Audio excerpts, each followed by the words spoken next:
Welcome to another community call, everybody. This one isn't one of the most fun that we've done, but most of the ones we've done have been covering sad subjects anyway, so I guess it's a little bit more of the same. Uh, as you look at these three questions we have for you, we're going to be doing something a little bit different on today's call. Keep these questions in mind. We'll post them up again a little bit later, but later in this call, we're going to give you guys a lot of time to talk to each other and break you out into some smaller groups.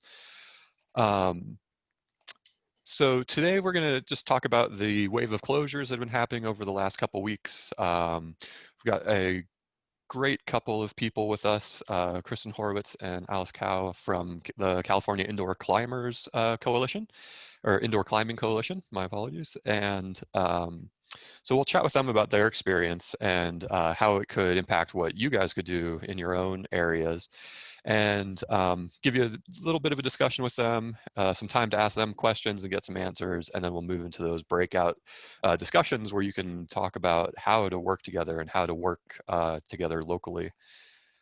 Um, we are going to have the same ground rules we have on all of our community calls. We're all going to be polite and respectful to each other. During the question and answer portion, or even when you're out in your own breakout rooms, keep the amount of time you're talking to a minimum so that everyone can share their experiences. We'll keep any of the personal and political commentary out of this, which will be hard for some of these issues, but I think we can all do well and stay focused on the actual policies and work that we can do together. If anyone has any issues in their breakout rooms, you can always just chat directly with any of the hosts, and we can handle those individuals or move them from the room. So just let us know. When you're in your breakout rooms as well, if you're not hearing from anyone, make sure you just address them directly and invite them to speak in that room as well.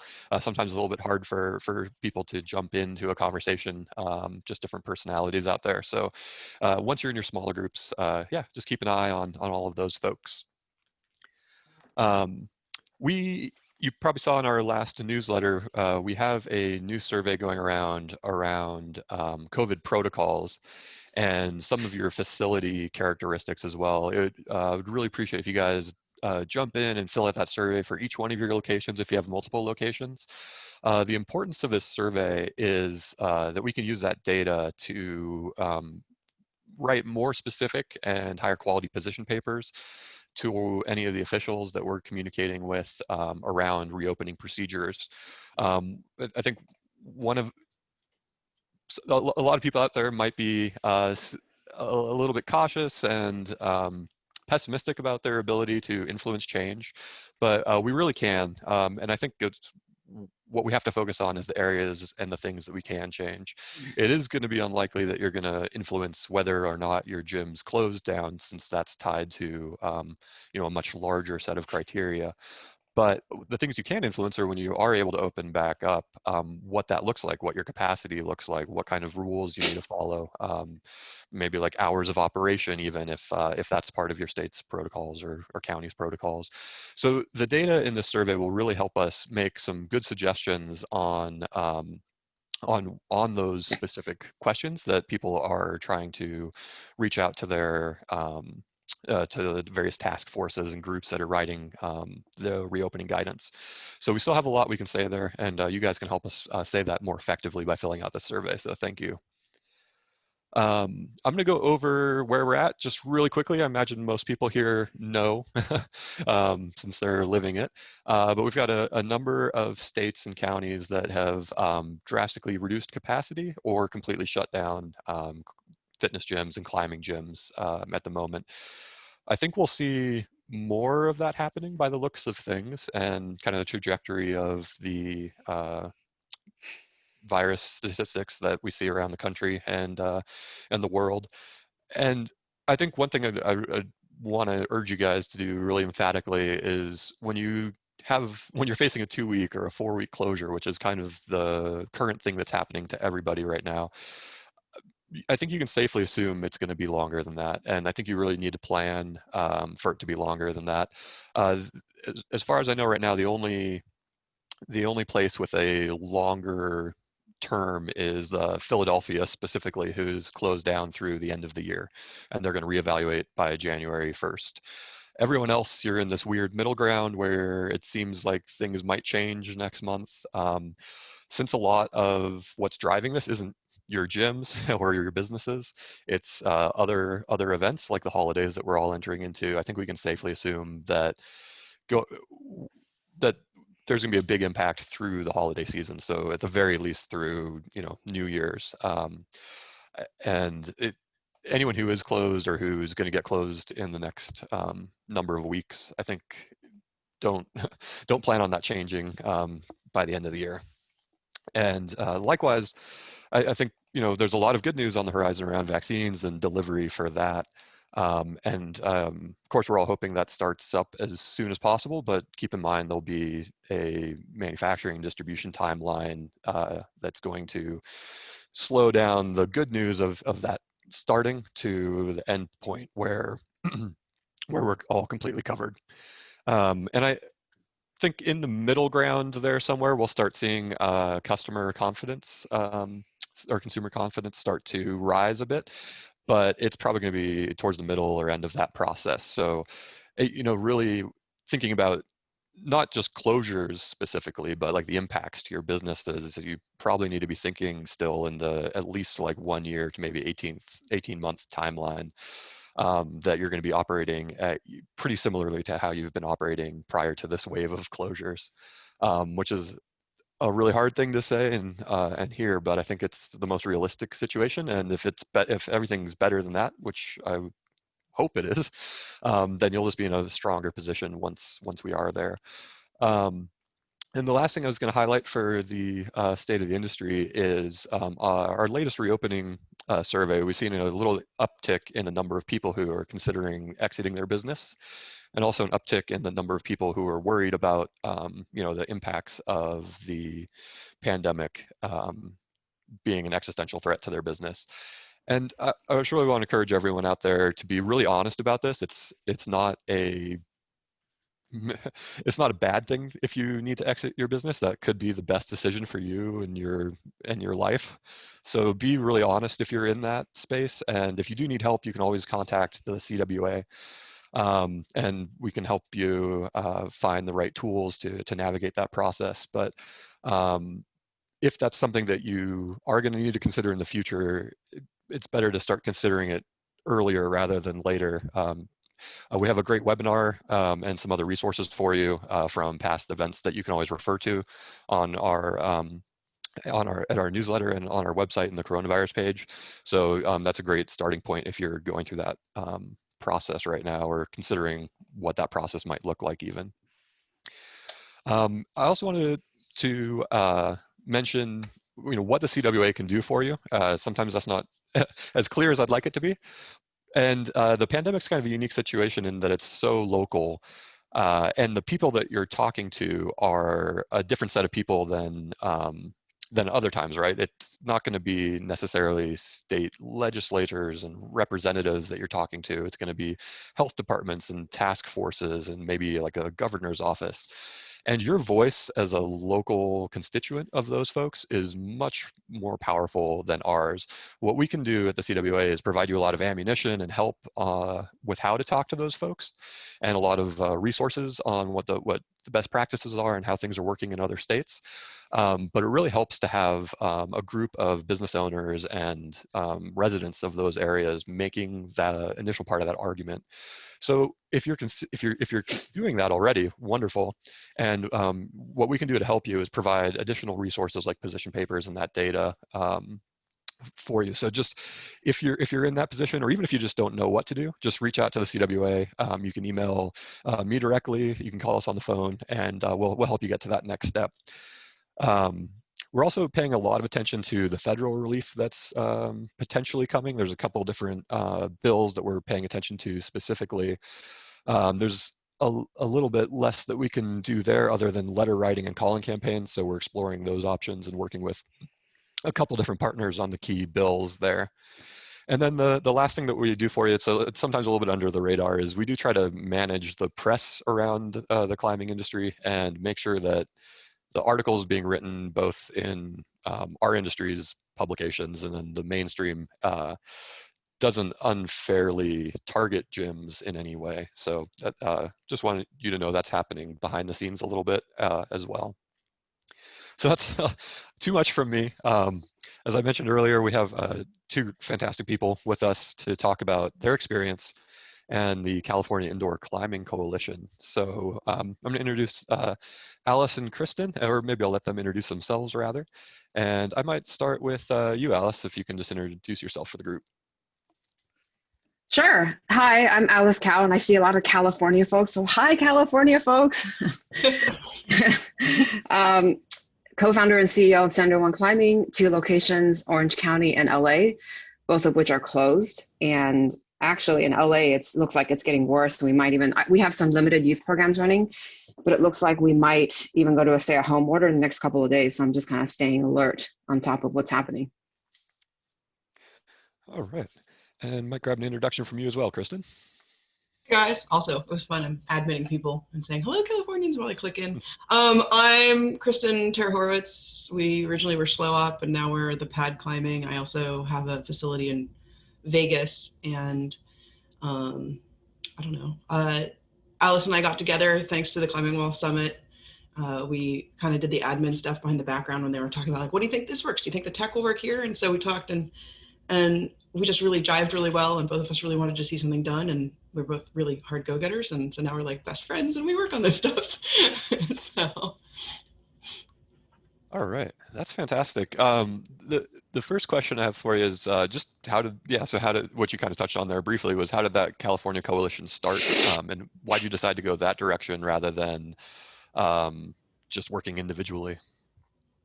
I guess I'll do it since it was, I had this really weird background. I used to be, well, I still am an event planner as well, but not like a wedding. We do adventure races where we get crazy permits, and we've done SketchUp drawings where we like show a truck as a rappel anchor and get counties and authorities to accept our stuff. So I'm really used to being able to present it to individuals who don't know what they're doing.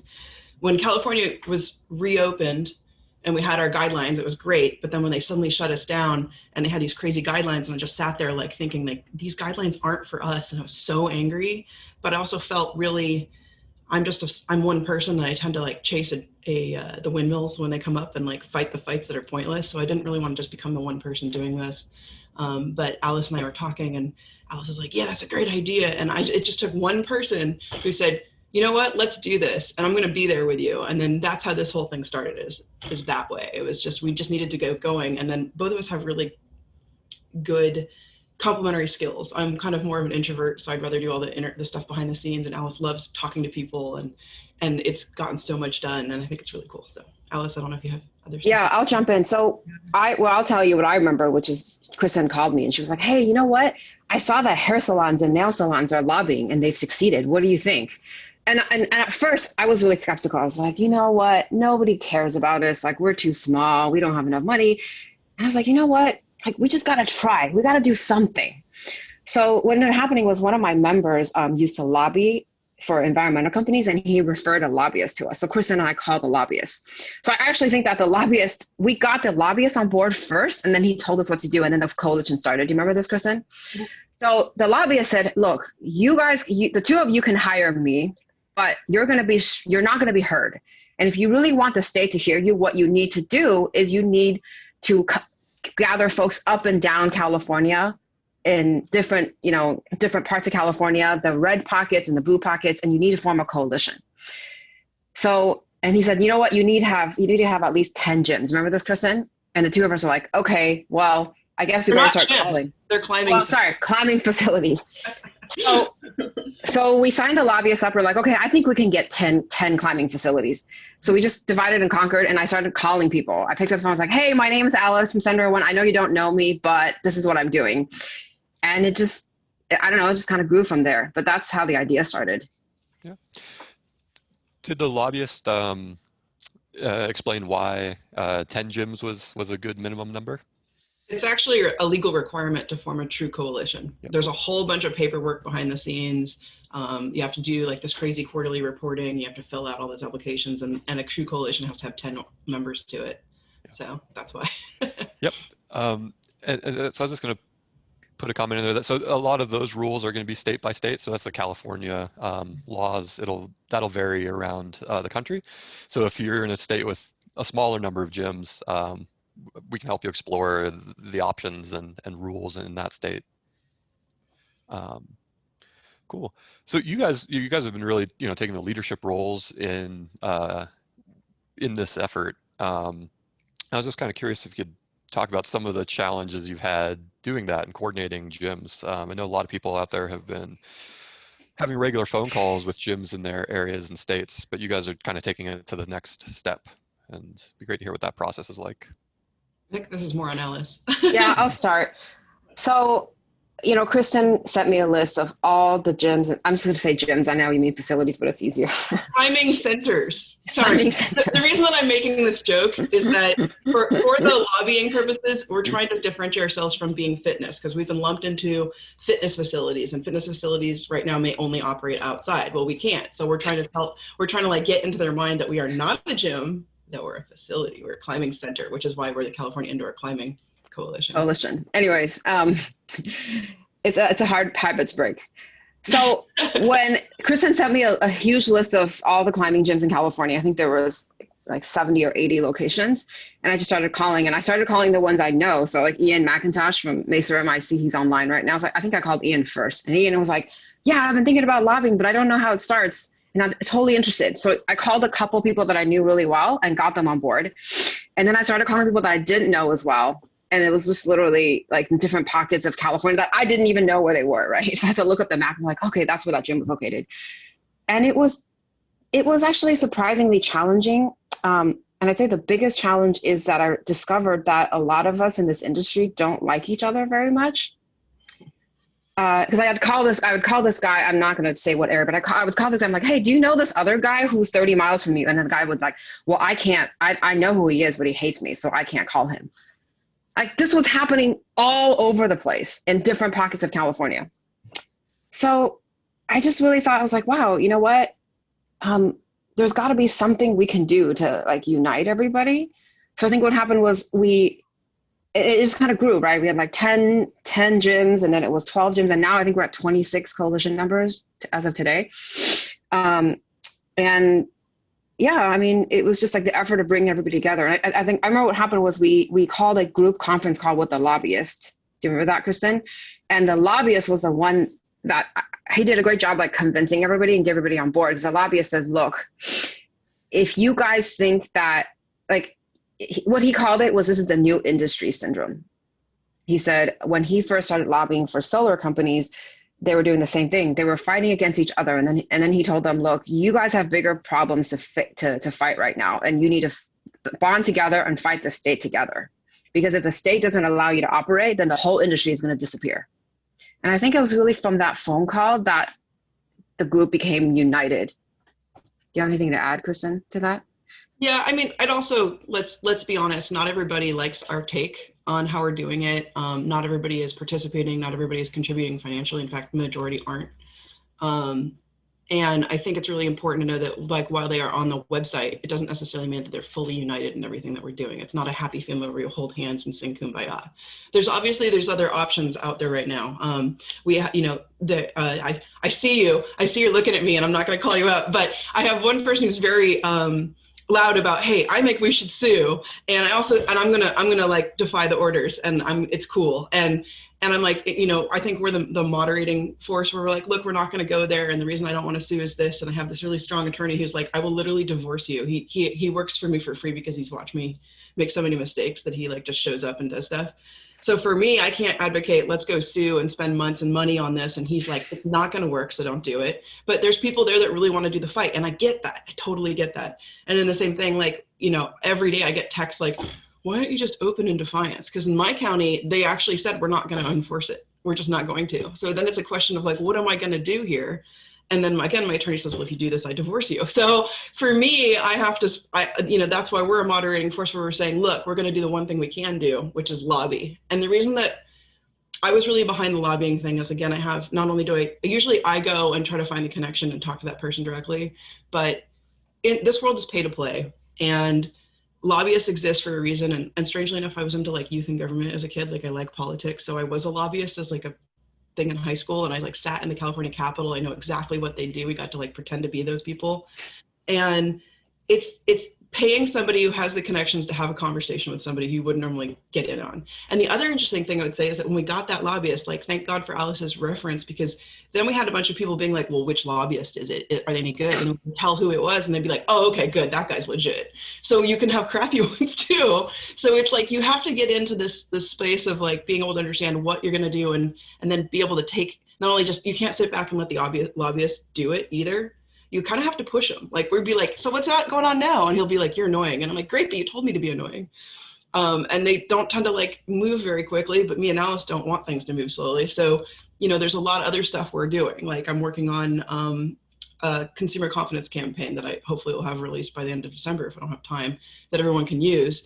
But beyond that, like, he's like, you need to write op-eds and stuff. So I'm working on that because I'm a professional writer, so I can get that part done. And, you know, it did move the dial. Crazily enough, they're like, yeah, they reread it. We feel kind of bad. And I'm like, great, do something.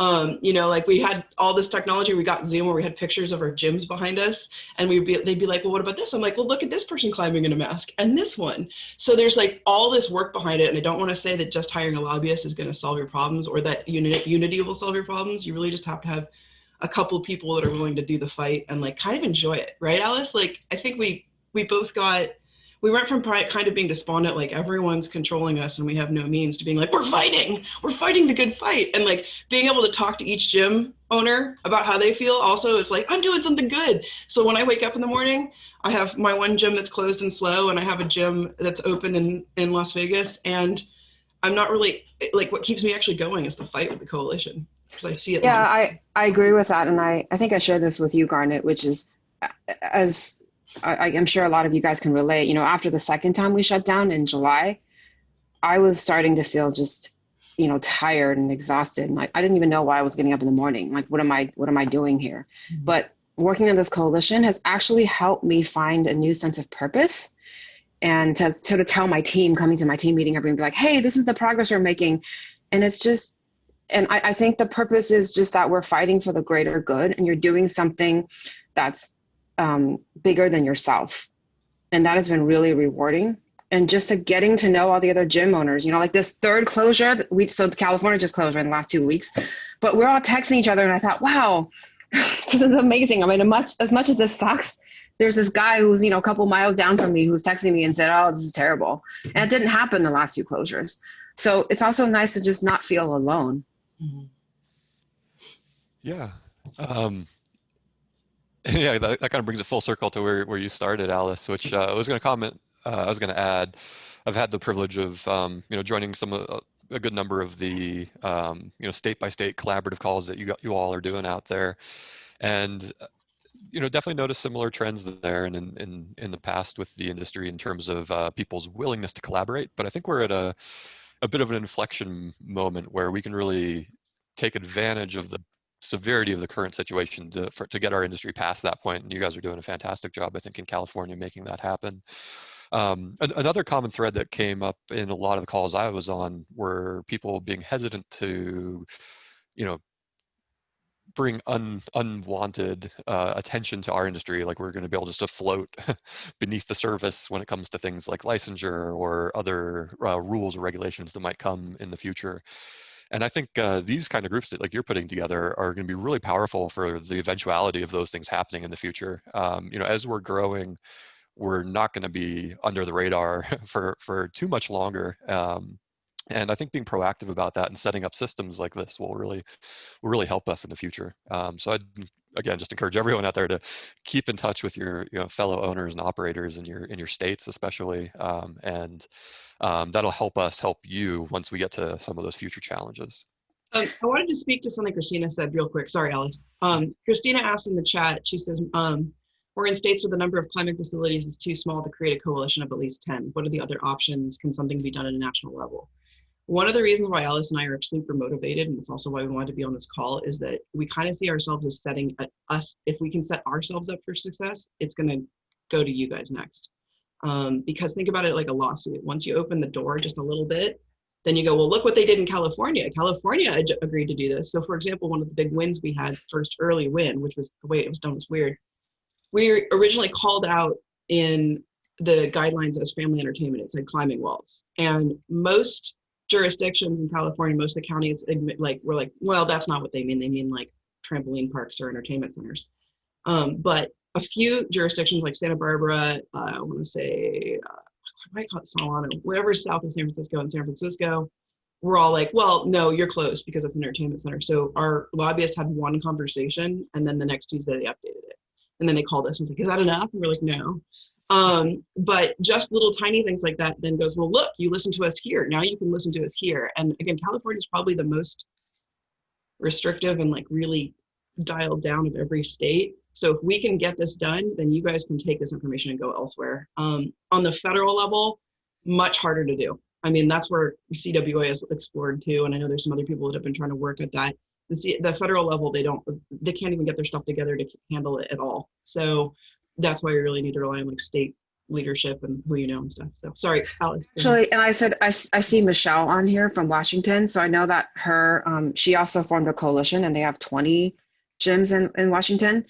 And they had a meeting with the governor's office. And I told her when I talked to her last week, which is like, look, I really want you to succeed. Because if any one of us succeed in any state, that's a precedent that we can take to our individual states. So I know we're all fighting our own fights, but we got to figure out how to work together at a national level as well. Yeah, and coordinating information and the types of arguments we make, I think, are another area where we can operate kind of on a larger picture, more national scale. If we're all saying the same thing in these various states, any successes we have and any successes you guys have will help influence that. So I think getting a bit more unified there will help. And we are pretty unified in general. And going back to that survey, that'll help us strengthen those national level and local arguments as well. Great. The other question I had for you guys, which you kind of touched on, was almost a great segue in your last comment, Kristen, was what policies and areas can we influence? I kind of said earlier on the call, we're not going to have any influence over whether entire areas are shut down or not, but where do you guys see the biggest possibilities for areas that we can influence? Alice, you want to hit it? I think that's more of you, like that's more your thing. Go ahead. Okay, that's fine. Yeah. So specifically, I think the thing that's really important is the only way that we're going to get change is if we let go of the emotional part, because the people you're dealing with are terrified. Like, think about it. You have the public health people who have never had a crisis like this, and they're worried they're going to make the wrong call and deaths are on them. And if you think about it that way, you have to think about it from a perspective of somebody who's like, I'm really overworked. Everybody hates me right now. I know my local head of public health, and I tried to have a small conversation with her and she literally ran away from me. So, and these are not people that are used to being in the public spotlight. They're not used to having to set policies necessarily, like they're behind the scenes. And then they're also paired with these like we're with the California Business Development. So it's like, I don't totally know what they do, but they're the ones that are doing that stuff. And those people are used to the politician stuff and doing all that, but they're not in a position for you to like walk up to them and be like, how dare you, we're an essential business. Like California Fitness Alliance keeps trying to sue under the idea that they're an essential business. You can't prove you're an essential means like you're going to die if you don't use it. So when we're trying to say climbing, everyone's going to look at you and be like, we're done. So what we are doing is we're looking for the small wins. So California has this tier system and they have guidelines. And it says like, if you're in gym fitness in purple, you're going to operate at this percentage. And then it has things like calls out pools. Here's how we operate with pools specifically. So what we have to do is go down to the little tiny pieces and make it really easy for them to feel like they're not going to kill anybody and no one's going to be angry at them. And so that is like what you can do is you have to sit there and just dig a little bit and like, like there's understanding the emotional state of those people and speaking to them, I think is really important. Like when we were in our meeting, you could see, because they all had their little screens on, you could see there was like 12 of them for public health. And they all were just like little, I don't want to say little, they were people who were like scientists and like admin people. And they were not in a place where they could even say anything on the phone like, this is great and I hope to take it forward. Like nobody was comfortable doing that. So being able to make people comfortable in that piece. So you have to work at the tiny piece and then ask for more and get your foot in the door and then ask for more. And so that's what I would say is the only thing you guys really can do at that level. The other thing I would say is, how much does a lobbyist cost? So you guys know, it's about $9,000 a month. So if you got, the reason that me and Alice both said, hey, we want to do this is that that's way less than what we lose a month.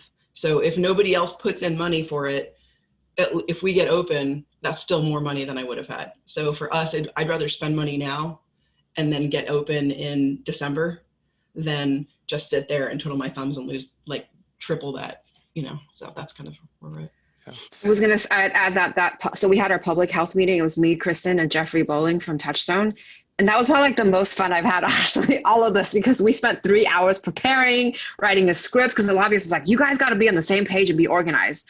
So we had to write a script like, you say this, Jeffrey, you say this, Kristen, you show this picture. And, but it was interesting because you're right. Like when I actually met that public health people on Zoom or on like whatever the meeting was, you can tell they were overwhelmed. They were tired. I mean, they're getting these requests every day from different industries.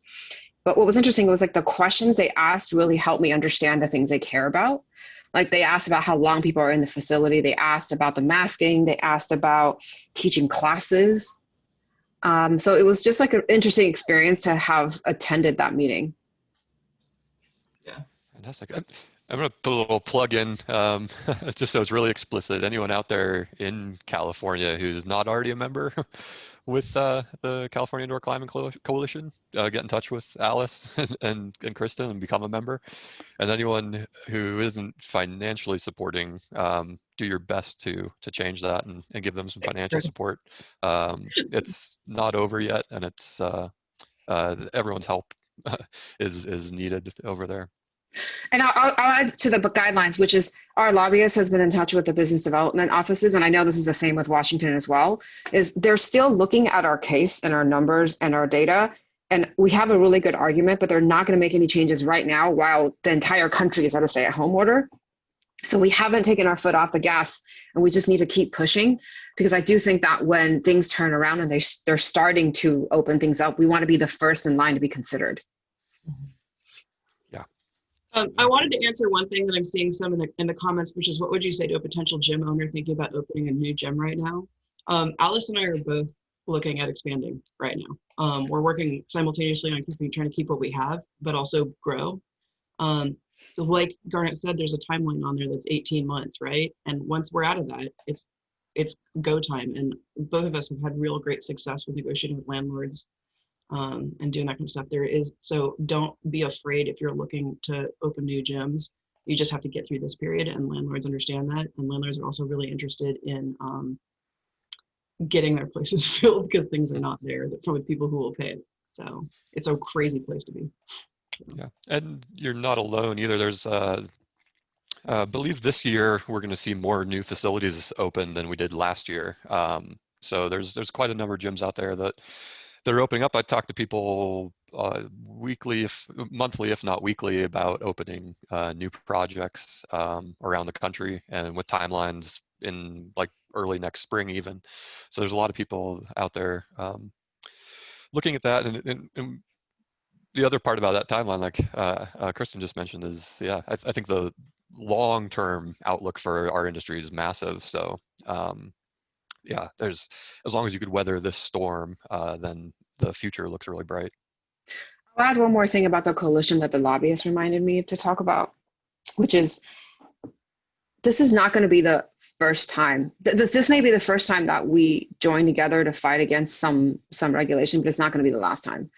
You know, if climbing hopefully is still going to be in the Olympics in 2028 in LA, they're going to, the government's going to regulate us on something. I don't know, ADA, work at heights, workers' comp. I have no idea, but it's time to start working together. And it's funny because maybe the coalition has been formed because of these times of desperation. Like Michelle told me this, right? She's like, oh, when the state started shutting down, it was easier to get a hold of gym owners because people are like, okay, fine, let's work together now. And maybe it wasn't like this before, but it's a special time, and we can look at it from that perspective. This is what it took for us to get together. Yes, I think that's exactly right. Yeah, this definitely will not be the last time that we're dealing with very similar challenges, and we have as an industry in the past dealt with similar challenges, and the response looked actually a lot like what we're doing now. So probably the biggest case study of that would be the CWA's help in Ohio, where they got gyms in Ohio to work together. And we had a lobbyist at that time to influence the licensing and regulations of gyms in Ohio, and that effort was successful and looked very similar to what you guys are doing in California. So having these collaborations and having people know each other in advance of those can just make the response that much faster next time we have to deal with this. Um, I'm gonna we're gonna go into our breakout rooms pretty soon.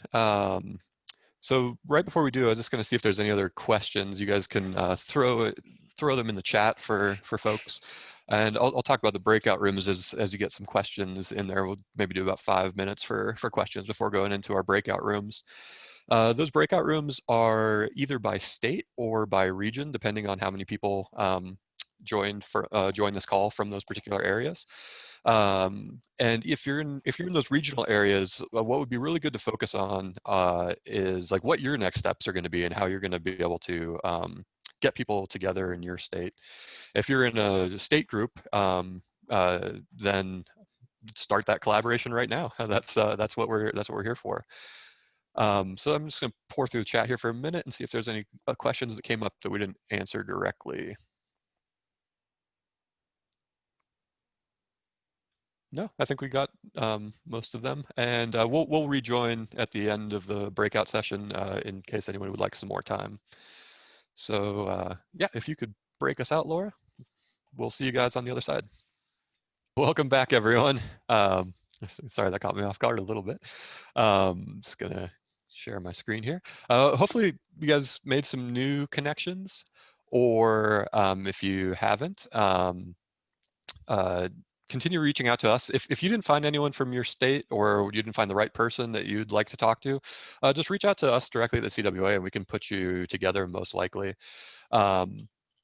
So, went just a little too Were there far. any, I guess one thing were there any questions that came up while you were in your breakout discussions that we can address before we wrap up for today? If you have any questions, you can feel free to unmute or drop them in the chat.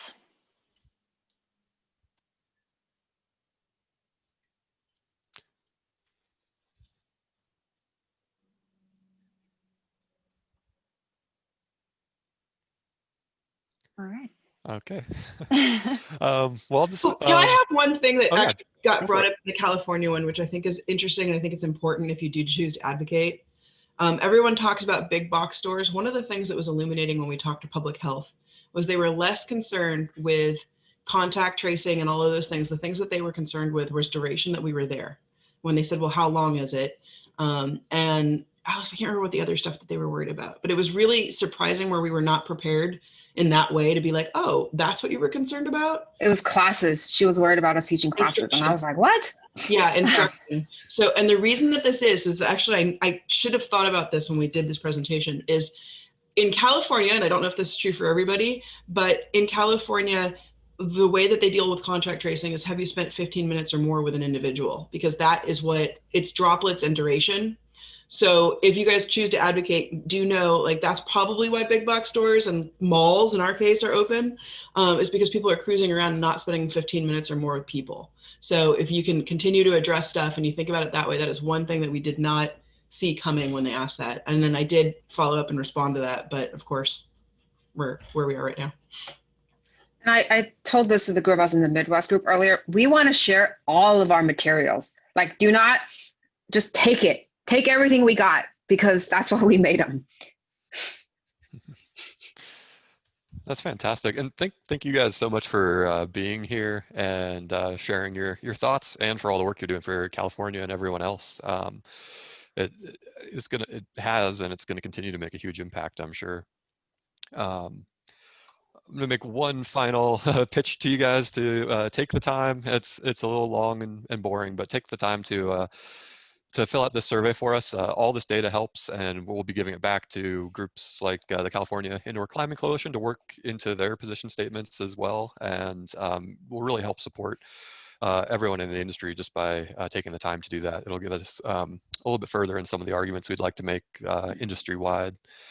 And as I was starting to say earlier, if you want to take this to the next step, definitely reach out to us here at the CWA and we'll help you get things started. Some of you already have, and we'll help you continue to work towards those goals as well. But yeah, just reach out directly and we'll be here to help you. And thanks everyone for their time and the great discussions in the discussion rooms. And we will see you on the next community call or when you reach out to have us help you with your collaboration. There's a hand question from Stefan. Oh, thank you. I thought that was an applause. I'm sorry. Oh, no worries. It looks like an applause. Sorry about that. No Well, worries. thanks Thanks, Stephen. Yeah. Thank you. You guys have been a lifesaver. Appreciate it. Thanks. All right. Stay strong, everybody. We got this. Bye.